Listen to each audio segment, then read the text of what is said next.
Magandang araw po sa ating lahat. Ako pong muli ang inyong lingkod mula sa Gapan City Mango Grower Association ay muling nagbabalik sa inyo upang ipagpatuloy yung naudlot po nating talakayan ukol sa pag-aalaga at pagpapabunga ng ating mga mangga. Sapagkat kung inyo pong maaalala, ang napakasakit na nagdaan sa buhay ng mga magmamangga, ang napakalakas na bagyong Ulysses na siyang sumalanta sa ating mga bunga, kung kaya't naputol po yung ating talakayan ukol sa pag-aalaga, sapagkat hindi naman lingid sa kaalaman ng bawat isa sa inyo na ang lahat ng ating mga bunga ng mangga kung saan ay ipinakita po namin sa inyo na nangahulog at nangabuwal ang ilang mga puno ng ating mga mangga, sanhi kung bakit hindi namin na ipakita sa inyo ang paraan ng pagbabalot ng ating mga bunga ng mga mangga. Kung sa pagkakataong ito ay nasisilayan po ninyo sa aking likuran ang isang puno ng mangga kung saan makikita ninyo na ito ay may mga balot na po.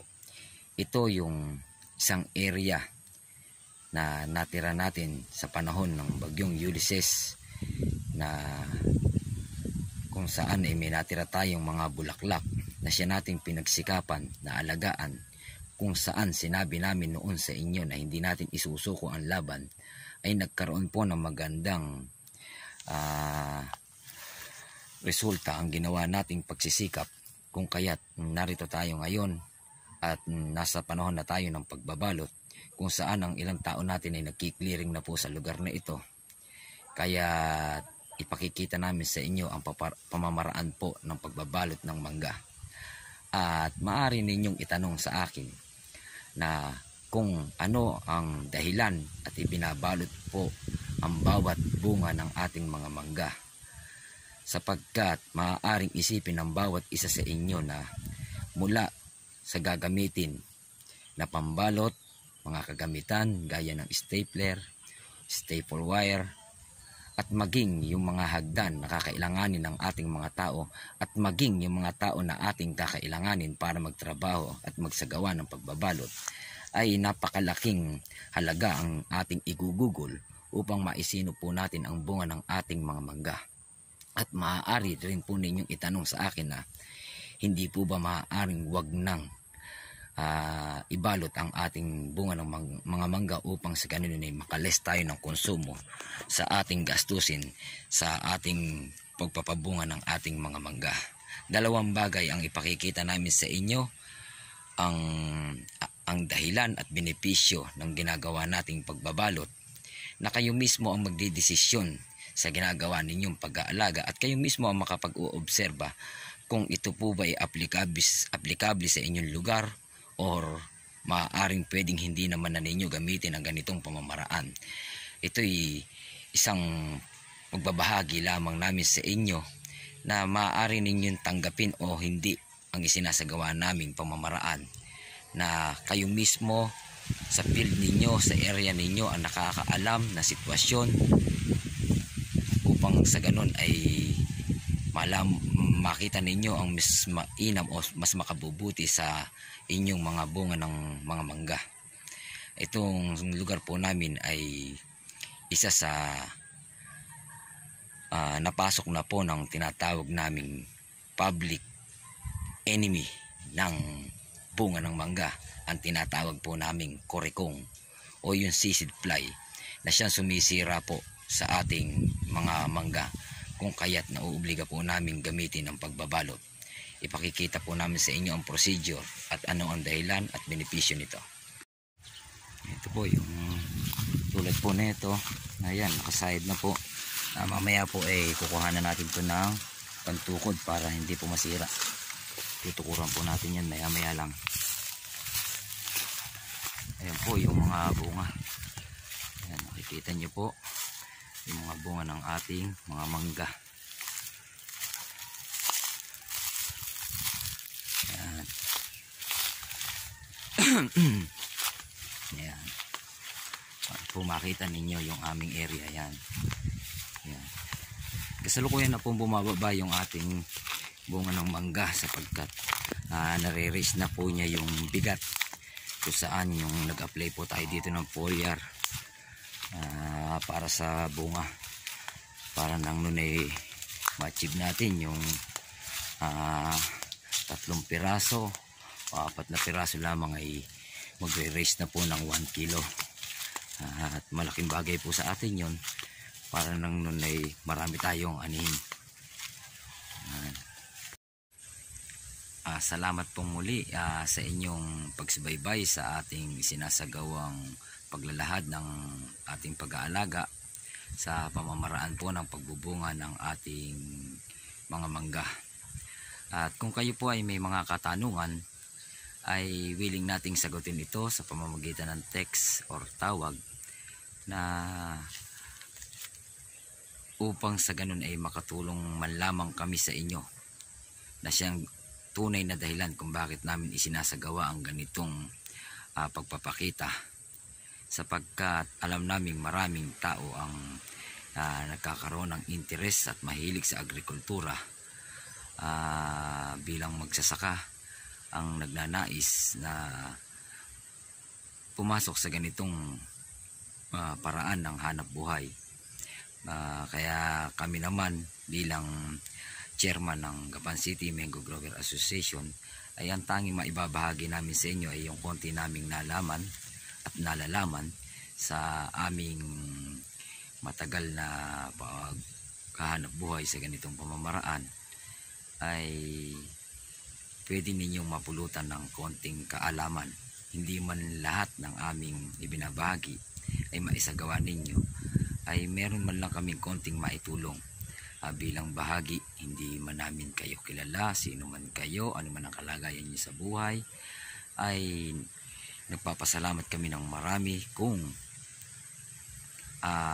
masasabi ninyo sa inyong sarili na ang pagbabahagi namin ay nakatulong sa inyo ng kahit kaunti lamang, ay kaligayahan na po ng inyong lingkod, sapagkat ito lamang maaari namin itulong sa inyo sa ganitong pamamaraan. Kaya huwag nawa kayong magsasawa na kami subaybayan at patuloy na isubscribe, i-like sa aming page, Gapan City Mango Grower Association. Magandang araw po sa inyong lahat. Ayan na po yung mga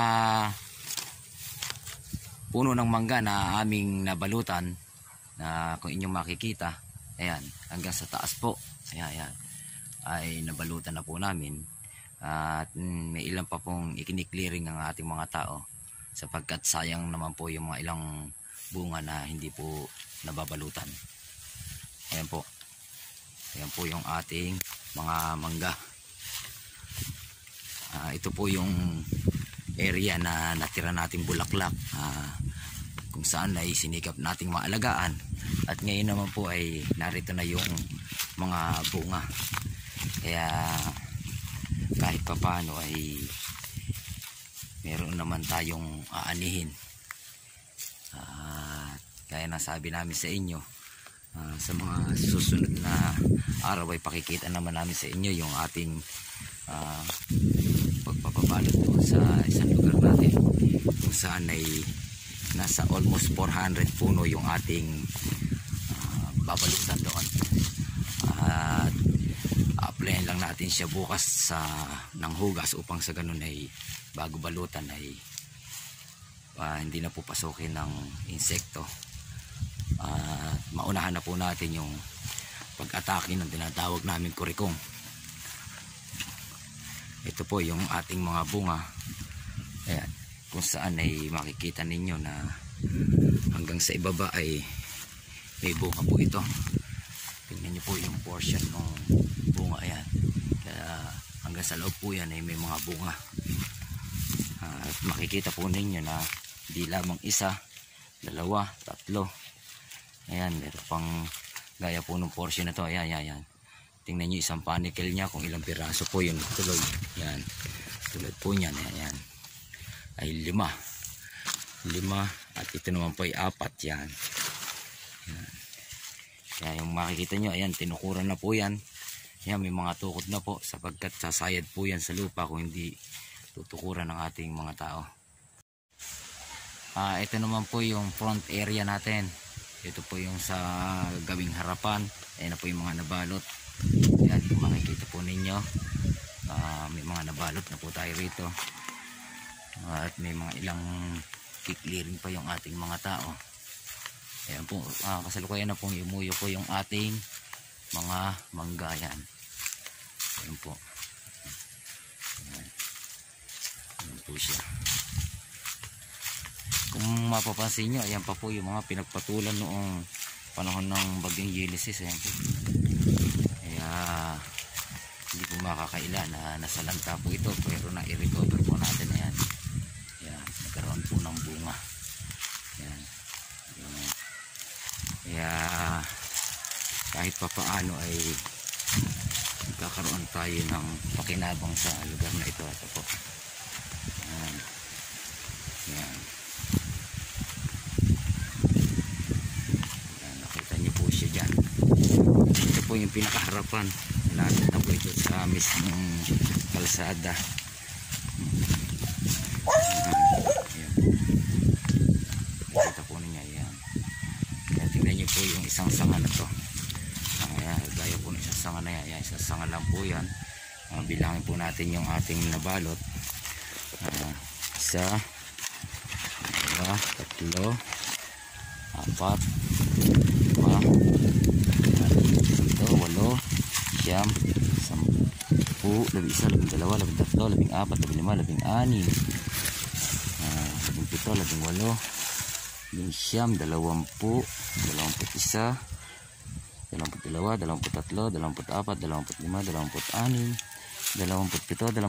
26, 27, 28, 29, 30, 31, 32, 33. Yan, tapos ito po yung kasama niya sa taas, 34, 35, 36,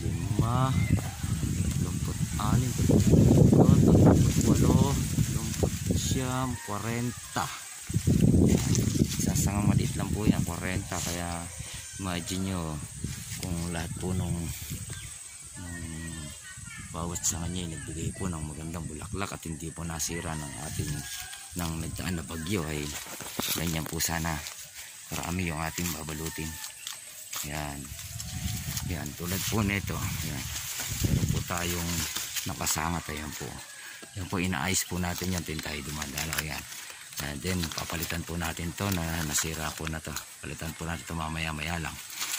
Mastan po ninyo ito po. Gaya po na sinasabi namin sa inyo, yung benepisyo. Tingnan niyo po itong nahubaran na to. Yan, nahubaran siya. Kung gaano siya na po kakinis. Ayan, gaano na kaganda yung ating mangga. Yan, ganyan na po siya kakinis. Basta po nabalutan siya. Yan, ganyan po kakinis yung ating mga mangga. Yan po yung magandang benepisyo niyan. At good quality. At magkakaroon ng magandang presyo to pagdating ng market niya.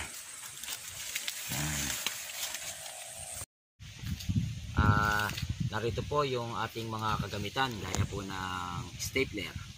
Ito naman po yung staple wire na siya nating ginagamit para po sa ating pambalot. Ito naman po yung ating pambalot, kung saan ay ilulupi po natin. Pakikita namin sa inyo ang paglulupi.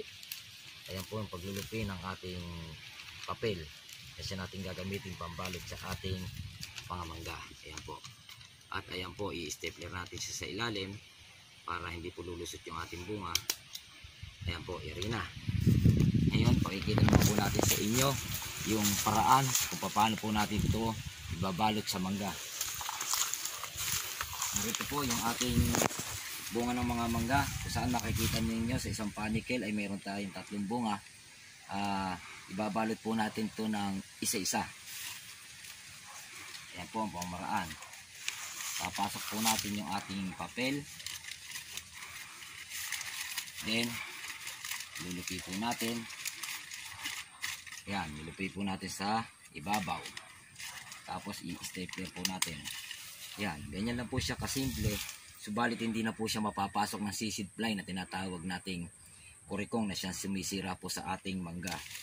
Gaya po na sabi ko po sa inyo kanina, ang benepisyo po natin dito, ito pong ating mangga ay magiging magkakaroon po siya ng balat na good quality kung tawagin.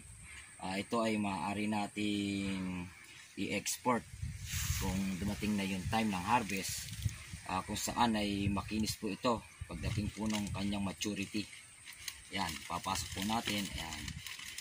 Nasa inyo po ang pamamaraan kung saan kayo nadadalian, pwedeng sa gitna o sa gilid. Ayan, ganyan po. Ayan.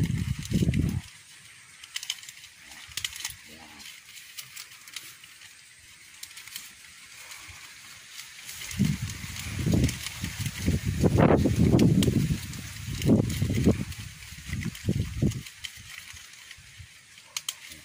Ayan, kung saan po naipakita namin sa inyo kung paano po ibalot yung ating papel sa ating mga mangga. Ipapakita namin po sa inyo ang dahilan kung bakit namin ito binabalutan. Gaya po na sabi namin sa inyo, narito po yung ilang piraso kung saan pinagat na po ng sisig fly. Ito po. Ito po yung dahilan kung bakit natin binabalutan yung ating mga mangga. Once po na mapasok kayo ng tinatawag naming kurikong, gaya po ng hawak ko nito, ay nasa edad lamang po ito na mga 45 to 50 days. Kapag dumating po sa time na mapasok ang inyong mangga ng ganitong klase ng hayop, ay maaari kayong magulat na maaring sa bawat araw na magdaan ay isang tonelada ng inyong mga mangga ay mahulog lamang at masira. At kahit ito ay balutan po ninyo ay wala na rin pong magiging halaga sapagkat ito'y mahuhulog lamang. Ito yung dahilan kung bakit nauobliga namin balutan ang aming mga mangga sa aming area, sapagkat sa tuwing dumarating ang ganitong season, na lumalamig po ang panahon at pumapasok na po ang hanging amihan sa aming lugar, ay pumapadpad na po sa amin yung sisig fly na siya pong nagiging dahilan kung bakit nagkakaroon po ng ganitong klase ng bunga. Kaya kung nakita po ninyo kanina yung ating binalutan na po natin yon ng ganitong edad. Kung kaya sa isang area natin, pakikita namin sa inyo doon yung ating edad 40 days kung saan bukas ay magsasagawa kami ng tinatawag naming hugas. After 1 week ay pakikita namin sa inyo yung dire-diretsong pagpapabalot namin. Makikita ninyo roon yung aming mga tao kung saan ay magsisimula muli sila magbalot, sapagkat ang area po namin na ito ay patapos na po. 1 week na po silang nagbabalot dito at nakabalot po kami dito ng nasa 5 sako na nagkakalaman po ng 50,000 pieces ng mangga. Yun po ang naibalot namin, kaya sana ay kahit papaano ay dito ay maitayo po namin yung puhunan na kung saan ay natalo kami sa panahon ng bagyong Ulysses, ay makapag avail naman kami ng konting halaga para makabawas dun sa amin lugi. At sa area susunod po namin ay ipakikita namin sa inyo ay meron kami 300 to 400 puno na huhugasan na may laman pong bulaklak, na kung saan doon ay ipakikita namin sa inyo ng step by step. At lahat ng taong ipapasok namin doon ay pakikita namin sa inyo nang wala kaming ililingid sa lahat ng aming ginagawa, nang matutunan po ninyo at maibahagi po namin sa inyo. Magandang araw po sa ating lahat. Ako pong muli ang inyong lingkod mula sa Gapan City Mango Grower Association, ay muling nagbabalik sa inyo upang ipagpatuloy yung naudlot po nating talakayan ukol sa pag-aalaga at pagpapabunga ng ating mga mangga. Sapagkat kung inyo pong maaalala ang napakasakit na nagdaan sa buhay ng mga magmamangga, ang napakalakas na bagyong Ulysses na siyang sumalanta sa ating mga bunga, kung kaya't naputol po yung ating talakayan ukol sa pag-aalaga, sapagkat hindi naman lingid sa kaalaman ng bawat isa sa inyo na ang lahat ng ating mga bunga ng mangga kung saan ay ipinakita po namin sa inyo na nangahulog at nangabuwal ang ilang mga puno ng ating mga mangga, sanhi kung bakit hindi namin naipakita sa inyo ang paraan ng pagbabalot ng ating mga bunga ng mga mangga. Kung sa pagkakataong ito ay nasisilayan po ninyo sa aking likuran ang isang puno ng mangga kung saan makikita ninyo na ito ay may mga balot na po. Ito yung isang area na natira natin sa panahon ng bagyong Ulysses, na kung saan ay may natira tayong mga bulaklak na siya nating pinagsikapan na alagaan, kung saan sinabi namin noon sa inyo na hindi natin isusuko ang laban, ay nagkaroon po ng magandang resulta ang ginawa nating pagsisikap, kung kaya't narito tayo ngayon at nasa panahon na tayo ng pagbabalot, kung saan ang ilang tao natin ay nagki-clearing na po sa lugar na ito. Kaya ipakikita namin sa inyo ang pamamaraan po ng pagbabalot ng mangga.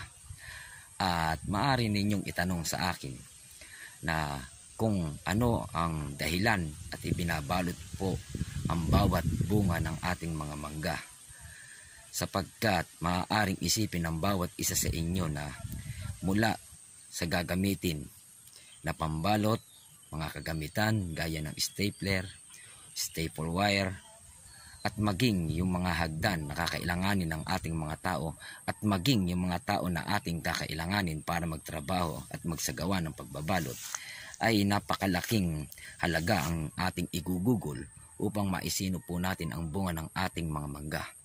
At maaari rin po ninyong itanong sa akin na hindi po ba maaaring wag nang ibalot ang ating bunga ng mga mangga upang sa ganun ay makalis tayo ng konsumo sa ating gastusin sa ating pagpapabunga ng ating mga mangga.